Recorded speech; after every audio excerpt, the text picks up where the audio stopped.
This episode is brought to you by Privacy. I've been using Privacy for a while now. It's a service that lets you buy things online using virtual cards instead of having to use your real ones, protecting your identity and bank info while you're online. Right now, new customers will automatically get $5 to spend on their first purchase if you go to privacy.com/barcode to sign up. It's super easy to set up and configure. No better way to protect your financial information while shopping online. You're fully in control of who charges you, when they charge you, and how much they charge you. It truly provides peace of mind for something we all do and all need to protect ourselves doing. So before you make that next online purchase, hit up privacy.com/barcode and get yourself an account with $5 to spend on your first purchase. Privacy.com/barcode. Let's get it.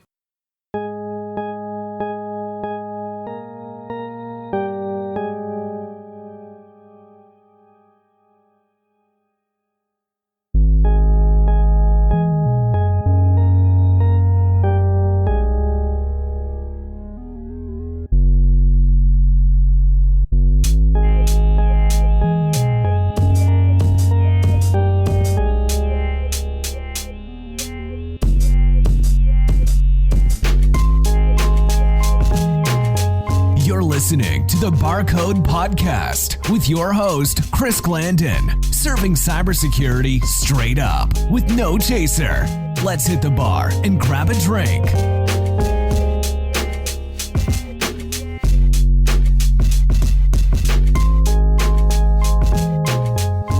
Hey, Boozebot. What's up, bro? Not much, Chris. Another day in paradise. Where's Tony at? Oh, he is down at the other end of the bar. It's been busy.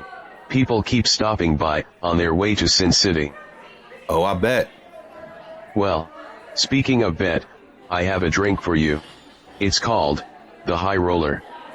Place 3/4 ounces of Grand Marnier, 1.5 ounces of vodka, and 4 ounces of orange juice in a cocktail shaker filled with ice. Shake it, then strain into an old-fashioned glass filled with ice. Finally, top it with a few drops of grenadine. Oh wow, that's money. Okay, Boozy, I see Tony just freed up. I'm gonna catch you later, man. Later, homie. Okay, y'all have a good night now. Oh, hey, Chris. Hey, Tony, what's going on? Oh, Tony? Tony called out. I'm Deepfake Tony. You could call me Phony. Hey, where did you get that drink at? Oh yeah, Boozebot hooked me up. I think you even got him fooled. This guy, always trying to steal my thunder. Oh, Chris, hold on one second. Let me grab this. Hello, thank you for calling Barcode. Chris? Oh, Chris Glandon. Oh, yeah, he's right here. Yeah, hold on one second. Hey, Chris, it's for you, bud. For me? Hello? Yeah? Well, I don't know, man. You know, with this pandemic going on, I'm just not sure. Okay, press pass? Well, you know it kicks off in like 72 hours. Okay, I'm on my way then. Tony, I gotta run, man. I'm on my way to Blackhat. All right, brother, good luck with that. I'll see you next round.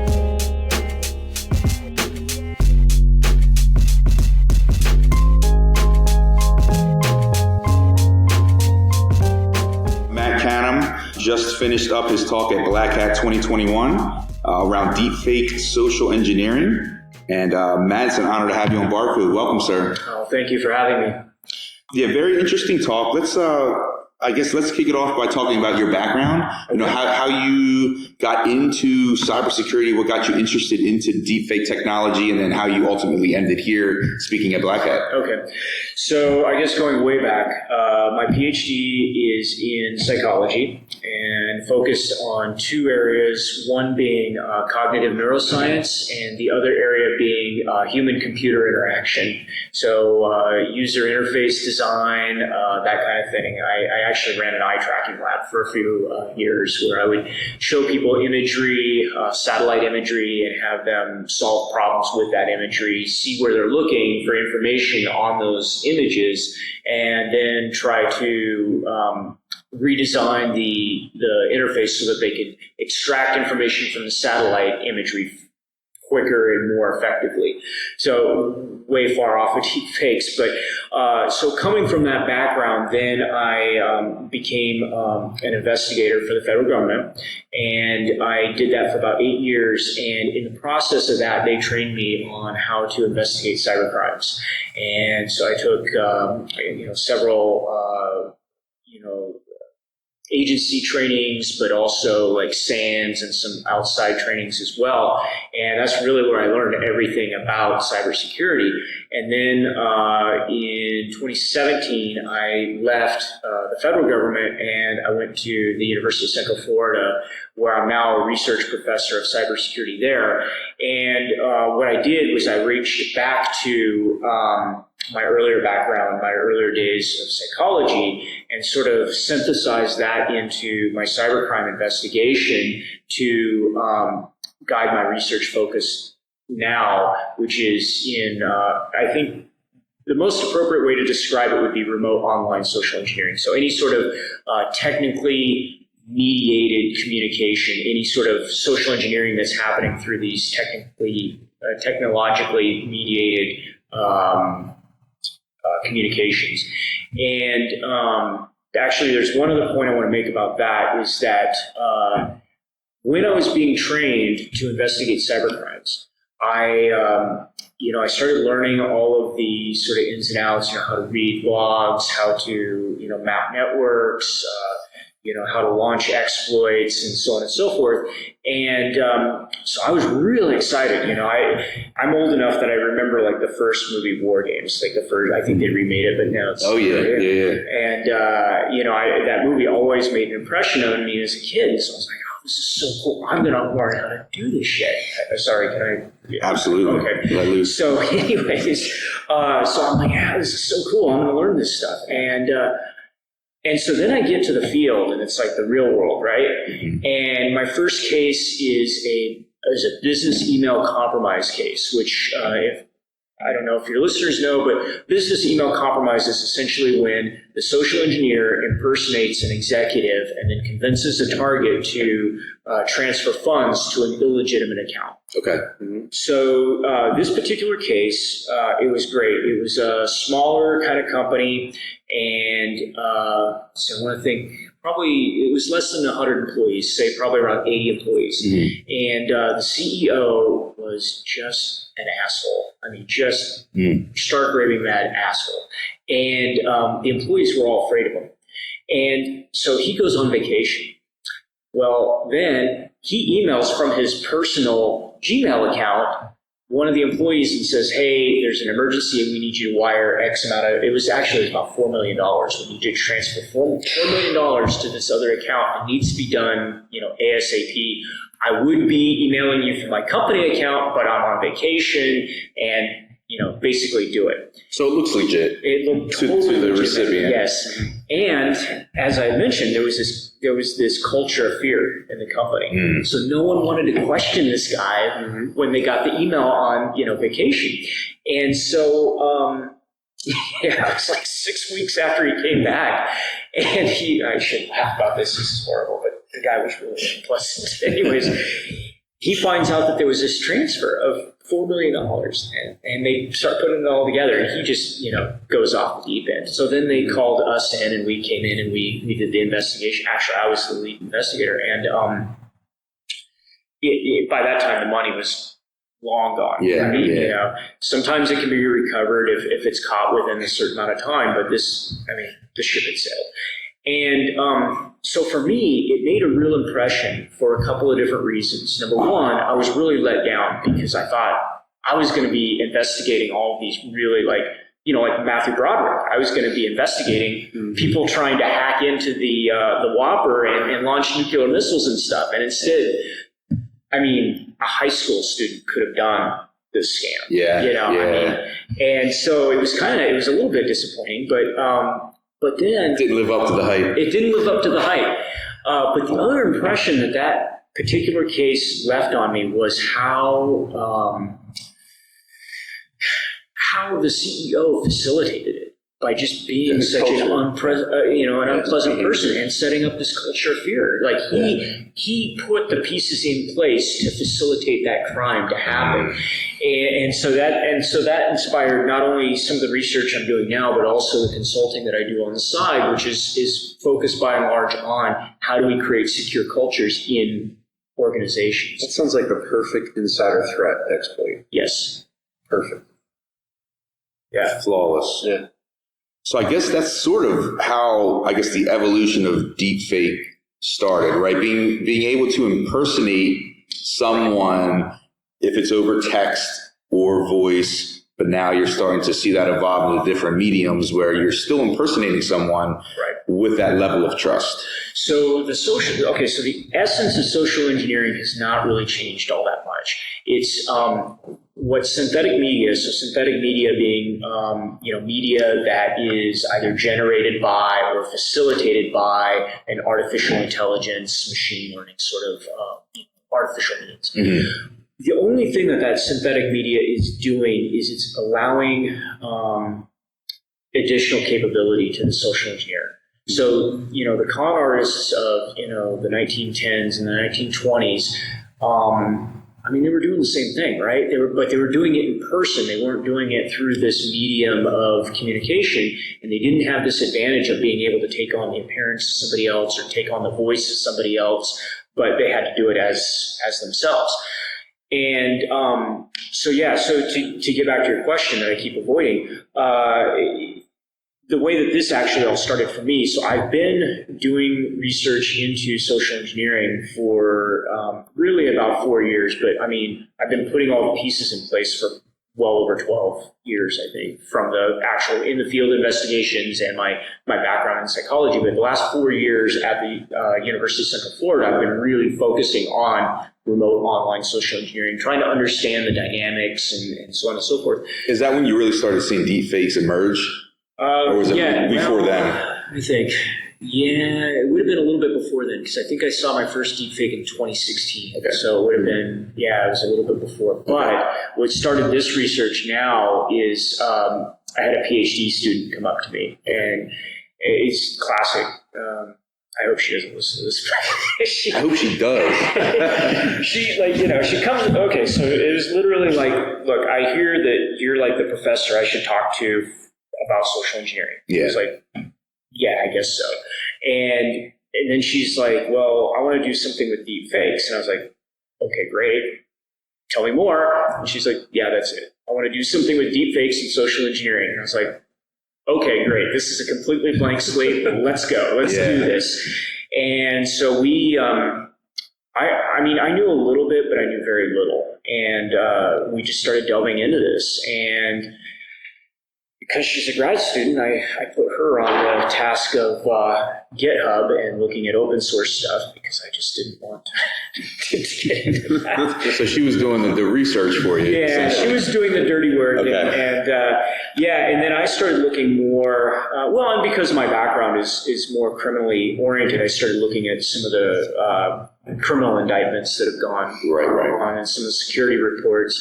And I really became fascinated with this very quickly. And sort of tangential to that, I was also, and still am, doing work in gift card scams, which is sort of like phishing, but using gift cards. And I think you'd mentioned earlier catfishing. So catfishing is taking this online persona sort of on and using that to then manipulate somebody into giving something up, money or what have you. Mm-hmm. And sorry, I'm going to go on a little tangent again real quick, but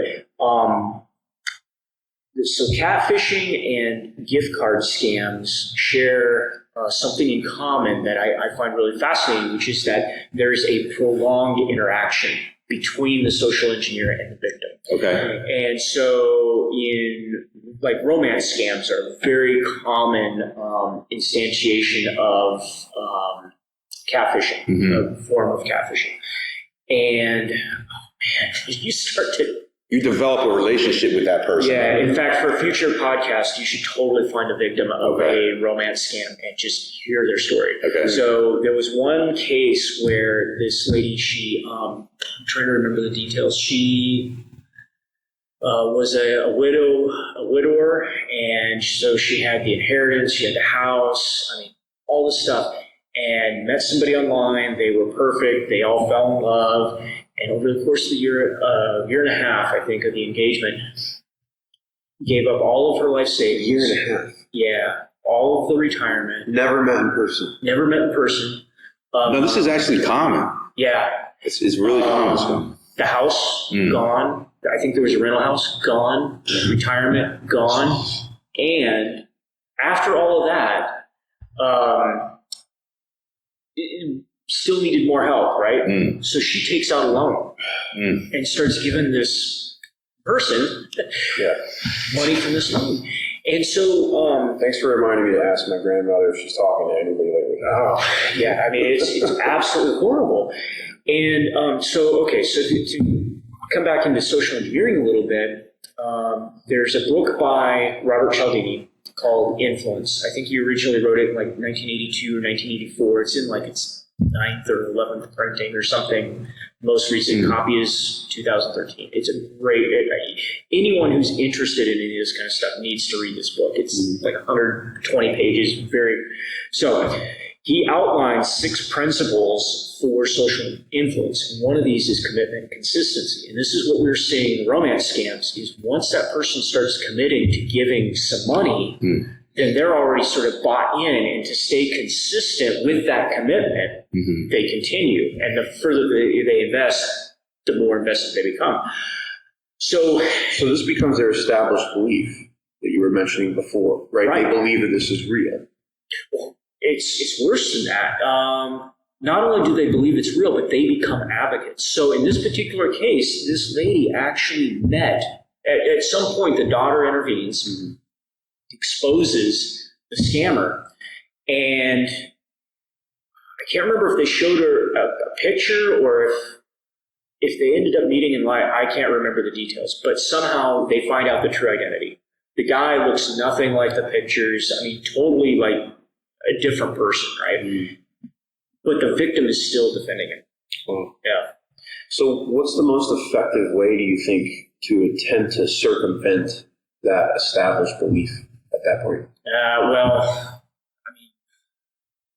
By the time that they're that far invested, it's really, really hard.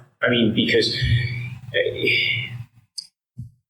so in the 1970s and early 80s, there was sort of a trend towards religious cults, right? And so people would become involved in these religious cults. And it's the same sort of process, that as they become invested, they are more invested.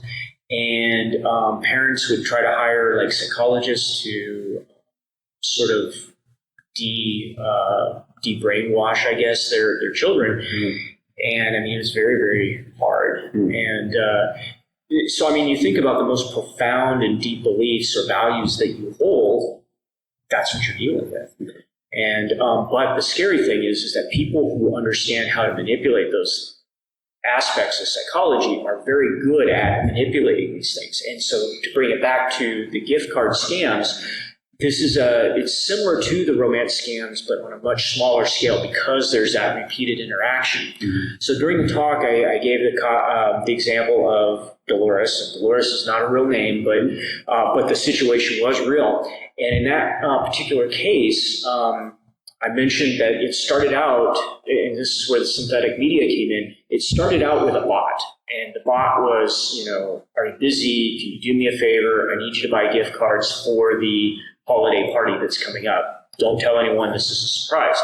After that, 4th exchange, the tone and the tenor of the interaction changed drastically. And you could tell that the first part was scripted and that the next part was someone who was professional and knew what they were doing.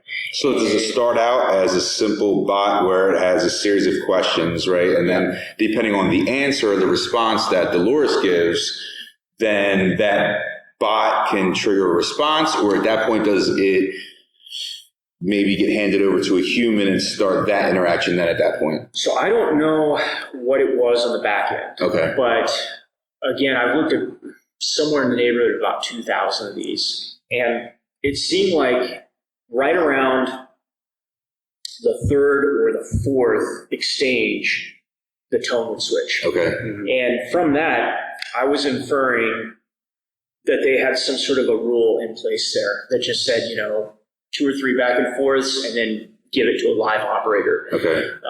But that's just me speculating. Because at that point, you may feel like, you got her. She's hooked. Yes. Right? At that point, you can go in for the kill because you don't want to wait too long. Right. This is the entire concept of modern day copywriting.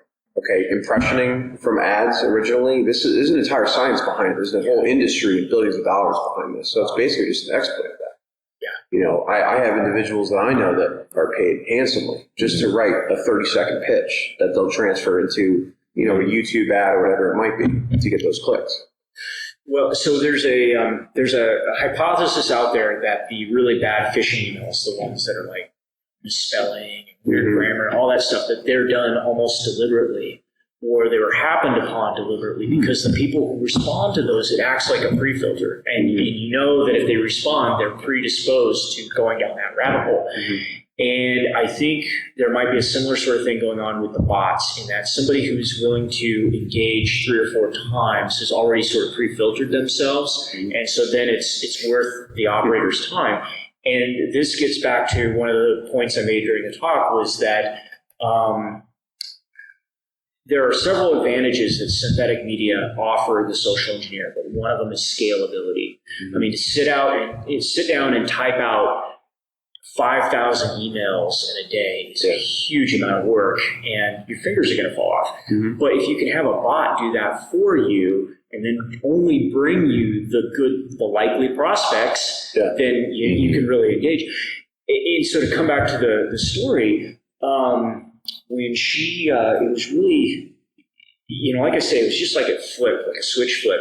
And at one point, she got really hesitant about it. She was like, this is weird. You've never asked me to do this before. And the social engineer came back and was like, what the fuck are you questioning me for? I'm the boss. You need to do this. And, I need this done now. And she was telling me in the interview that this is something that struck her as very bizarre, but again, as I mentioned in the talk, sometimes believing is seeing, right? So she had that expectation already in place that this was her boss. And so then she justified it. And this is just like the romance scam type of scams as well, is once you have that investment in place, then it's almost like they start working backwards.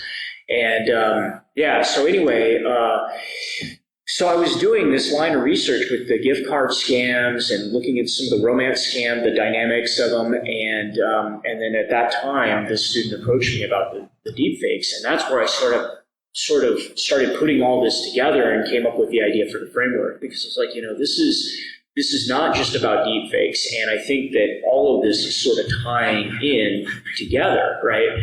And so to come back to catfishing, one of the biggest threats to catfishers is that sometimes the target, the victim, will become suspicious. And they're like, we've never chatted on video, or, I've never seen video of you. I've only seen still frames. How do I know you really who you are? And it's interesting to see how they'll dance around that. Most of them have some sort of, routine that they'll go through, but you can tell it's a challenge. And that's a critical point for them. Is it illegal? Well, yeah, absolutely. If their intent is to commit fraud, then that becomes wire fraud. So it's a federal offense. Okay, so it's illegal once there's a transfer of funds. No, I need to be careful about that, but I believe that the intent to commit fraud is a crime. Yeah, it is. Okay. Independent of whether or not the act is actually carried out. Now, this is, again, I'm not an attorney, so I want to be careful in how I parse that, but I believe that the intent to commit fraud is also a crime. Oh, conspiracy is a very real charge. Oh, yeah, absolutely. Yeah. So 100%. Yeah. Was there ever a time where you found yourself believing what you were seeing and it was actually a ruse? I wouldn't think so, but I just figured I'd ask. Yeah, in a weird way, yes. There was a time I was investigating a cybercrime, and I was like 100% convinced it was this one person. And I spent a long, long time collecting evidence, and it all made sense in the context of this person was guilty. But in the end, it turned out that they were not guilty. And fortunately, it didn't get to the point of charging them with anything. This was when I was new and not a very experienced investigator. And I spent a lot of time sort of collecting the background evidence, and then decided to interview this person, which I guess in retrospect, it worked out well that's how it worked, because I was able to validate a lot of what they were telling me in the interview was actually consistent with what I found. But very quickly into the interview, figured out that it wasn't him, it was actually an associate, and it looked like him. And so we were able to take that in the right direction. But to your point, yeah, that was a very strange feeling. Because you're on the other side of actually becoming a victim of that, or seeing how easily it could happen to someone. Right. And it was terrifying for me, because I thought, man, I almost ruined somebody's life because I was convinced of something and I should not. It was a good lesson for me to learn early on, because after that, I kept a much more open mind when I was doing an investigation. So, yeah, I feel like that would make me very wary of anything, even if it was the truth. Always second guessing, always questioning. Yeah. Well, it's important because, what is it Richard Feynman said? You're always the easiest person to fool, or something like that. It's been too long of a day for me to remember the quote, but yes, look it up, Richard Feynman, and I know it's something about fooling yourself, so yes. So Matt, I want to talk about the tech for a moment, and you talked about this a bit in your talk.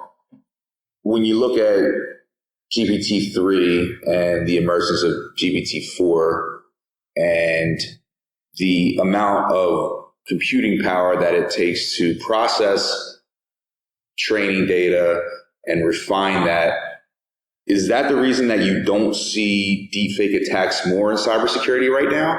I think it's just a matter of the technology and the accessibility. I think once that becomes more available, we're going to see a lot more of this. And in fact, I think that's why the FBI released that private industry notification in March, is because they're expecting to see this. So on the deep web, you have, DDoS as a service. You have these as service attacks, right? Yeah. So I'm thinking of maybe deepfakes as a service, where someone maybe has invested in the technology and the resources, and now if I want to carry out an attack on Ken, I can just hire this person for X number of dollars and have him do the work for me. Have you seen that yet? Okay, so I have not seen exactly what you just described, but what I have seen for sale on the dark web is how-to guides. Okay. And also some software platforms that people could, use themselves. Almost like a Metasploit type of kit. Interesting. For producing one's own deepfakes. And I don't know, because I don't know the details of the case, but I am curious if the woman in Pennsylvania who created, or was accused of creating the deepfakes of the cheerleaders, if that might have been something that she used. I don't know. Yeah. But which hit very close to home too. Yeah. That's not far from me, and that was on the local news when that happened. Really? Yeah, and I had the same thought, to where, she may not be technically inclined to create these. So did someone create them for her? Is she using a service that's commercially available? Right. I mean, there's nothing out there that you can buy off the shelf right now that will, get fed data and will spit out a deepfake that I know of. I've not read the indictment. I would love to. Yeah. I need to take some time actually and sit down and read the indictment and see exactly what they say. Because, Yeah, for them to charge her, I wouldn't be surprised if they seized some of the equipment and maybe did some examination. Yeah. So some history, port connections, stuff like that. yeah. Now, I know voice synthesis or voice deepfakes are, I'd imagine, more cost effective for attackers to be able to create in terms of not having the video. Right. I assume it's less processing power for something like that to happen. Do you see anything out there right now that is legitimate in terms of either open source tools or commercial tools where you can create these type of voice deepfakes? And so this is where I wish my grad student was here. she's the one that's looking into that. Okay. And there was a gentleman who I spoke to after the talk who said that he may have a recommendation for us for a platform, because we would like to actually have a platform like what you're describing so that we can use it in our own research. We were going to use Lyrebird, and then they were acquired. I can't remember who they were acquired by, but they were acquired by someone else. And however, as I mentioned in my talk, humans are really wired to interpret facial expressions. I mean, there's so much, neural computing power that's dedicated just to that I think that's going to be a real challenge for deepfakes. I think eventually the technology will overcome that, but it's still a few years away. Yeah. Audio, on the other hand, is one-dimensional, and especially if you're talking, let's say, older people that their hearing isn't as good. Yeah. I mean, you have a lot of latitude there. And plus, the other thing to keep in mind is that these attacks usually come out of nowhere. Somebody's in the middle of their job, they're busy, they're doing things, and then all of a sudden they get this call to do something. And they don't see it coming. They're not prepared for it. Yeah, exactly. Yeah. And, the other thing, I didn't really talk about this in the talk, but I think we need to... okay, so a little pet peeve of mine is that security awareness is treated as a checkbox issue by so many companies. We did security awareness, the box has been checked, we're done, we're good for a year. And it's frustrating as an employee to have to go through the same damn training year after year. I've literally done that for 6 years in a row where it's the exact same training, no update, and all it is somebody to check a compliance box. And the reason that that's so bad is that things change, right? So business email compromise. What do you think of when you think of business email compromise? You're thinking about wiring funds to an account, right? To an unauthorized account. However, we were talking, so this is not university we, this is my company we, we're talking to a company that actually had we haven't figured out who it is, but we suspect it's a former employee, impersonated an executive, again, with email, and fired an entire section of the company. So this is pre-COVID, and, the boss comes in and notice no one's there one day. That's weird. The next day, wow, that's really weird. No confirmation, no double check. Just I read it and I received it. Yeah, that's burning bridges to a new level. Yeah, right. So then by day 3, they were like, they start calling people. Yeah, and they're like, "What are you talking about? You fired us." Yeah, and like, no, what are you talking about? I did no such thing. And so but they were able to trace it back to that employee that left. Well, no, there's somebody that we suspect, but we don't have enough evidence to actually say, it was. It's mostly that the timing of when they were terminated and when this happens strongly suggests that it may be a particular person. But to bring it back to the awareness training, I've never seen that in any sort of awareness training. Like, yeah, you're right. It's something like, a scammer is going to ask for X, Y, or Z, and X, Y, or Z usually has something to do with money. But the exploit in that case is to steal funds, right? But the exploit could be any kind of payload that the social engineer wants. And if the payload, if their goal is revenge, which it seems like in this case it was, that payload can be as creative as that social engineer.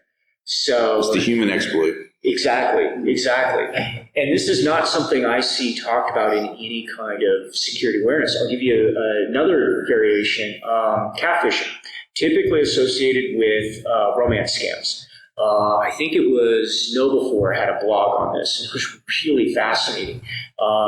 Basically, I don't know if they ever confirmed if it was actually two individuals or it was one individual impersonating two, but and this is also sometimes referred to as crab fishing, where you're using two accounts to attack one person. But anyway, they were convincing this fairly wealthy businessman in the United States to try to fly down to Colombia to do this deal.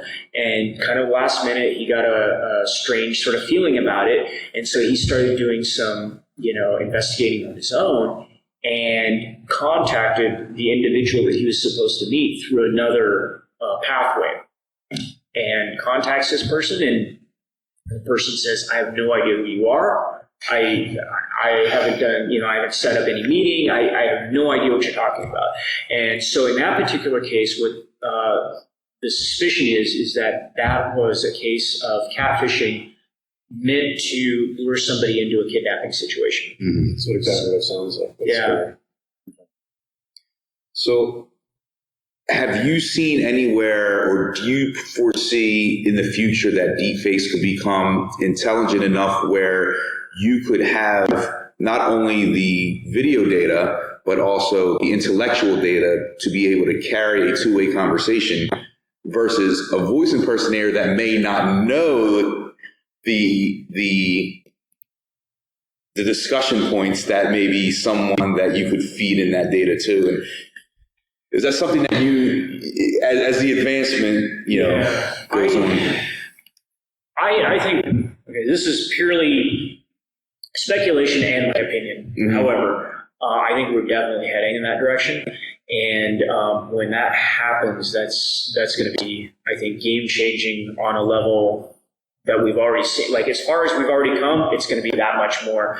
Because right now, so with the example with President Obama and Jordan Peele, you watch Jordan Peele controlling that Synpuppet, right? He's doing an impression of President Obama when he's speaking. It's just that you've got that skin, that digital skin of President Obama overlapping it, right? But you put me there and me doing an impression, I'm going to be horrible. I'm not an actor. I can't do that. Mm-hmm. And so I'm going to be very limited as to how effective I can be as a deepfake social engineer on someone else. Right. So that social engineer has, at this point, still has to be an actor. Yeah. You're in politics. And I'm just saying hypothetically, you're in politics. Right, yeah. And you understand, what Obama's advocating for. And you go in and you pitch the opposite. Right. And you can speak to that intelligently and be able to field questions, maybe live questions on air.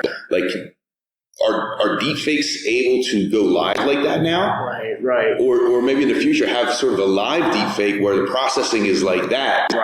Right. And so if we get to the point where the person doesn't need to be an actor, but they can just be feeding lines through like a keyboard or something, I mean, that's going to be... That's insane. Yeah. And I mean... we've been focusing on social engineering, but I think the thing that people really get concerned about with deepfakes is like disinformation, misinformation, information warfare campaigns. At some point, what I see is not only that, but you couple it with like some of the conversation we were having earlier about some of the tailored marketing and using background information from social media and so on and so forth to tailor campaigns. Now all of a sudden you can have your politician that's giving individually tailored video messages to everybody in the audience. Yeah. And so, because once you move to the keyboard, right, then you don't even need a human behind that keyboard anymore. You can use a GPT-3 or a GPT-4. Yeah. And that's where, now... You're pulling data. Yeah, and you're combining it with something like Cambridge Analytica, and you're going, okay, well, we know that this psychographic subgroup responds best to messaging, not this messaging, but messaging tone in this way. So the example I love is Alexander Nix, the former CEO of Cambridge Analytica, talks about the issue of gun control and said, well, okay, we know that people who are high, okay, so in personality, there is the five-factor model of personality, which is openness, conscientiousness, extroversion, agreeableness, and neuroticism. And everybody has they score somewhere on each of those dimensions, right? But you can score high, you can score low. So what they were finding was that psychographic subgroups who scored high in conscientiousness responded more to traditional themes. So you already have a group that's opposed to gun control. You know that, so you know that issue is good. But what they would do is they would use images and messaging around traditions. So they would show a picture. He shows a picture where it's like the sun is setting and it's a father and son hunting, and it's like through the generations, this has been in our tradition, blah blah blah blah blah. So it's a gun control messaging, but it's meant to resonate with that psychographic subset. Now, people who are higher on the dimension of neuroticism are concerned about their personal safety. So you take that broad theme of gun rights, but you tailor it towards self-defense for that group, and now it resonates. And so I know it's a little off the topic of deep fakes, but I think bringing it full circle, now we're getting to a point where you can individually tailor not just the message itself, but how the message is presented to resonate with people based on their personalities. Well, one last point. So in a past life, I worked in the trading world for proprietary trading shops, and they're all about finding edge in the market, and the things they do behind closed doors are fairly unprofessional, I guess you could say. But being involved in that world for a while, I started to get involved in trading myself and trying to figure out different ways to compete against the market. And you brought up something that kind of fascinated me. I came up with an idea at the time to build a media machine that would just take every lifeblood of any outlet, whatever it may be, that was related to finance, to companies, to CEO names, whatever, and basically interpret the news so that we can make trading decisions. And you said, not only is this now a real thing, but it's being exploited. Yeah. So there are already companies out there that take a Twitter, everything coming in Twitter, and make trading decisions on this. Yeah. So this is outside my area of expertise a bit. However, I went to a talk one time, and it was under Chatham House rules, so I can't really attribute the source, but the speaker, I apologize, this was like 5 or 6 years ago, but the speaker was describing how something like 2/3 or 75% of trading algorithms that were out there were not designed to trade on their own sort of merits, but were designed to fool other trading algorithms into taking actions that would give the advantage to. That's actually a very real thing that exists in the high frequency trading world. Right. High frequency traders would attempt to figure out what other shops were doing so that they could trick their own algorithms. That's actually exactly what happened in the night trading fiasco. So night trading is when we had a flash crash right. back in 2000, I believe 13 or 14, I don't remember the exact year. But it was specifically that, and that's what brought a lot of attention to the high frequency trading industry. Okay. And they still haven't passed any sort of regulation to fix it, but that's something that's actually been around for a long time. We call it level 2 trading. So level 2 trading is where you're actually able to see the pipeline of what's going on with the bigger market makers. And that's actually a pretty big game if you can figure out what the other guy's doing. So the last dimension of my framework is who's the target. Is the target human? Is the target automation? And that's exactly what inspired that. Was I was thinking about how we're so focused on the effect of deepfakes on humans, but like that AP Twitter tweet, that I don't know if that was meant to affect humans or if that was meant to affect these algorithms, but it had an effect on the algorithms regardless. It's a big problem, though. Meme stock trading, GameStop, AMC. Yeah. There's actually a very recent pump and dump that happened with Reddit and Clover Medical, or Clover Health, I think it was called. The stock went from $5 to $28 overnight, and then back down to $7 within a day or two. Yeah, I think, broadly speaking, so people talk about fifth dimensional warfare, right? Or not fifth dimensional, fifth generational warfare. And you see how war sort of progresses through history, and it takes on the characteristics of the technology at that time, right? So in the time of tribalism, war was carried out essentially with hunting tools applied to other humans, right? Mm-hmm. And we live in this universe now of the information. I know it's cliche, but the information age. And I think this has really been brought about by COVID in a lot of ways too, because now, I mean, within a year, you've seen this huge shift to online living. Mm-hmm. And I don't know what that's going to mean, but number one, I think, attacks they're going to come in ways that we're not expecting. They're going to have effects that we're not expecting. Mm-hmm. But the other thing is it flattens a lot of this, because it used to be, well, think about nuclear war. The idea of nuclear terrorism is somewhat ridiculous because it is the technology for how to create a nuclear weapon is not that complicated, but the engineering is. I mean, you almost need a nation state to be able to pull off that engineering. Cyber attacks, not so much. You can, and when you're talking about deepfake social engineering, even easier. And so, I can see a competitive bank putting out a deepfake of the CEO of their, other bank just to pick up a cheap stock, because it crashed overnight. I have not done this, and I'd love to see if someone else has, but I would love to see a record of shorts, like shortings, and track them along a timeline with like cyber attacks and see if there's any correspondence. I'm going to write that one down. That doesn't exist. Well, I don't know of anyone who's done it. I've thought about doing it. It's something I'd love to do, but I mean, okay, it's purely hypothetical. I have no inside knowledge on this, but I'm just saying, if I were a hacker group that was, say, going to launch ransomware on Colonial Pipeline, I knew I was going to do it, I knew I was going to execute on a certain day, why wouldn't I short that stock a few days beforehand? And then makes perfect sense. Yeah.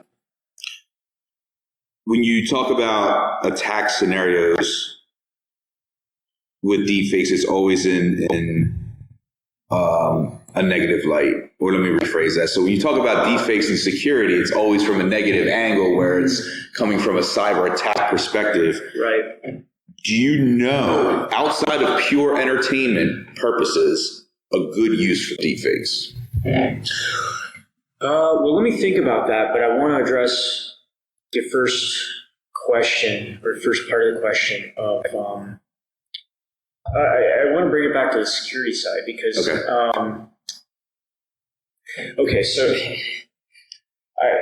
I have to be careful with this myself. Sometimes I just revel in doom and gloom, right? I mean, we all do it. That's what we do. What's the meme? Deep down, everyone deep down in their hearts are waiting for the end of the world. Yes. Right. It's a fact. It's not doom mongering. It's just waiting for the inevitable. I think it's natural human. No, but you know what I mean. Like it's when you read the headlines, when you look at cybersecurity talks, it's always be careful of deepfakes. This is how easy it is. Right. This is how you can be attacked. But then when you look at Hollywood, you look at The Irishman, you look at other movies that are putting out deepfake type technology that's for entertainment. Ken and I were talking about this. Can you come up with a good use that's going to help society by having deepfake technology. Well, and so that's where I wanted to come back to, is that in security, I think we have a natural inclination to think about how things break. But there's sort of the positive side of that, or as I mentioned, the counteroffensive side of that too. And I'll get to your other question in just a second, but I do want to say that we being the security community, should be using the deepfake technology to social engineer the social engineers. I mean, I look at that Jolly Roger bot. I forgot to ask the audience. I wanted to, if anybody out there knows, if anybody listening to this knows the guy who invented the Jolly Roger bot and runs that, I would love to meet this person and talk with them. Anyway. Well, here, you got the podcast. Yeah, I have to anyone listening, let me know. Yeah. So this is a voice bot that is meant to respond to voice sounds, I guess. And so what happens is you install it as an app on your phone, you get a spam caller, you hit the button, it transfers that spam caller to this voice bot. The caller talks to and interacts with this voice bot. The voices that are used are actually, as I understand it, pre-recorded from actors, so they sound legit. Okay. But I think I might have this wrong. I think at least in the first iteration, it was completely just random. So it had a random sampling of like 50 utterances. Go on. It's great. No, so at one point, the voice bot, like the guy is trying to sell the voice bot something, and the voice bot says something like, "Oh, no, wait just a second. No, hold on. Yeah, there's a bee on my knee. I'm not really sure what to do. I don't want to move. I'm kind of scared." And the guy who's calling is just like floored. I mean, at some point, the guy just launches into like a rage of profanity at this voice bot. And those have to be on YouTube. Oh, no, totally. Yeah, look at Jolly Roger voice bot on YouTube and hours of entertainment. And there's different voices. So there's like I think it started out with like a friend of his, so it's just a kind of a middle-aged male, and then there's a female voice, there's an older guy, and the older guy can't hear so well, so he asks him to repeat a lot. But my point is that in itself is sort of like a counter hack, right? Yeah. So these telemarketers, or the spam calling, is essentially, the voice equivalent to spam email. And what this Jolly Roger bot does is it consumes their resources, because it takes them a while to realize that they're not engaging with a person. Now, so it's interesting because you look at the audio clips from, say, 5 years ago, and the people have no idea. Now, they're getting a lot more savvy, and they're saying, "Hey, something's weird here," and then you'll hear a supervisor cut in, and they're like, "Oh yeah, this is a voice bot." And one clip, it was great. They said, "Yeah, blacklist this number." So I think a positive use is using this deepfake technology against the people who are perpetrating these things. So that's the first point I would make. The second point, though, positive uses outside of entertainment. Boy, I don't know. Practical jokes. But that's entertainment. It's entertainment. So Ken made a good point. So we started getting to the discussion of sort of deep faking lost one, like loved ones. Oh, yeah. There's a business on this. Have you seen this? No. Okay, I'm sorry. It just hold on. We're not stuck in Black Mirror right now, because there is an episode. Almost. Is that real? It's close. I cannot remember the name of the company. Now this is gonna haunt me. I'll find the name of the company doing this, but you take a look and see if you can find them also. Okay. They take existing media of loved ones, and they are creating fully interactive avatars of them. That's exactly what was in that episode. Yeah. It's just that it's not incarnate. It's through silica. Yeah. And then there's the other. Is it the Holocaust Project? I can't remember the name, but they're taking accounts of Holocaust survivors, and it's a similar sort of thing in that they're taking the image and they're taking voice samples, but they're creating interactive avatars. So education could be certainly a benefit. Yeah. So when I was a kid, I went to Disneyland and I saw the animatronic Abe Lincoln and George Washington, right? Yeah. Obviously, those are a little limited, but and it gets weirder than that. I wish I could remember this woman's name. There's a woman out of one of the universities in Pennsylvania. Is it UPenn or it might be? It's not CMU. It could be Temple. It's a university in Pennsylvania. I'm sorry, long day today. And I can get you the resource on this. Okay. Her preliminary research is that she's basically doing kind of almost the reverse of a deepfake in that she's able to take voices and do reconstructions of the face to understand what somebody looks like based on their voice. And when she explains it, it makes sense because your voice sounds the way that it does because of the way that you are constructed, the way that your head, your nasal passages, your throat, all these things contribute to how your voice ends up being. And so from that, you can reverse engineer and create a reconstruction, a three-dimensional reconstruction of a person's face. It gets even better. Like, I would love to do that against the people who call me about my car's warranty. I'd be like, I know who you are. Yeah. Well, and so, like right now, we're making, the recording in a room with carpet and, walls and stuff. She can actually reproduce to some extent the environment that it's created in. And so I don't know what degree of accuracy she has, but I know that it's substantially better than chance. And,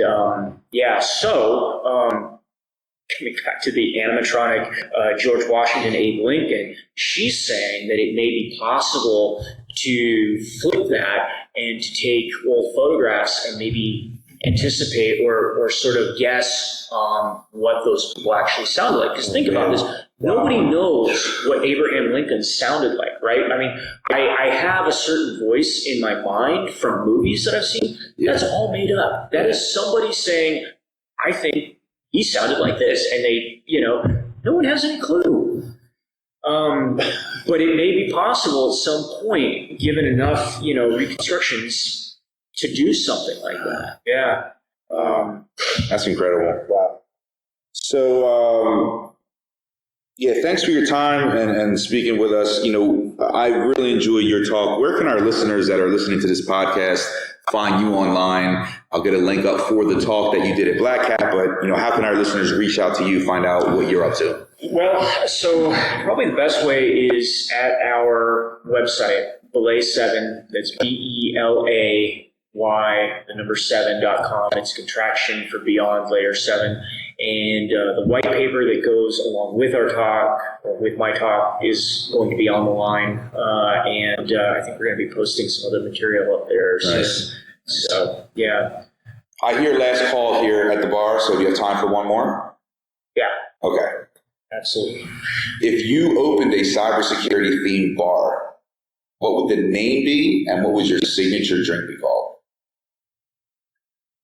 And when I say cybersecurity themed bar... This might be too cheesy. The Cybar? Sidebar. That's pretty clever. I haven't heard that one yet. Nobody said that. Are you really good at puns? So I have this incredibly weird talent for acronyms. I think it's from spending 8 years in government, but like every time that a project requires an acronym, I'm like the person who ends up doing it. You're on it. Yeah, that's why I was so upset when Blackhat was like, no, you can't have smart attacks as being the name for the synthetic media attacks. I was like, yeah, synthetic media, acquired requisite trust.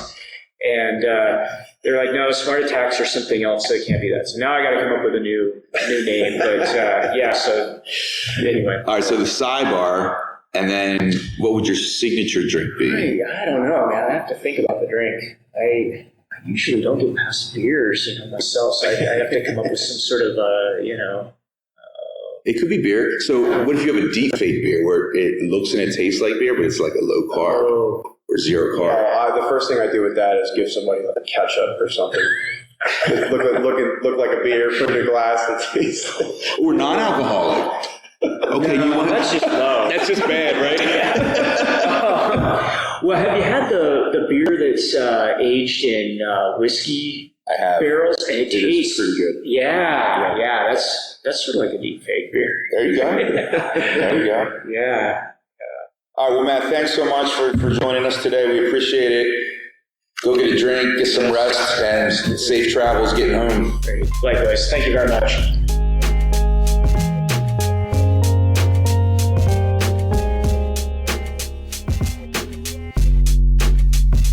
Barcode patrons.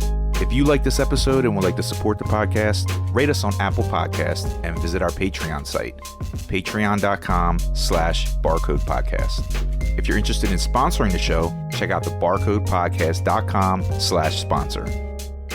Cheers. Unfortunately, it's time to shut the bar down for this episode. Thanks for stopping in. See you next time. We'll save you a seat. Be sure to check us out at thebarcodepodcast.com.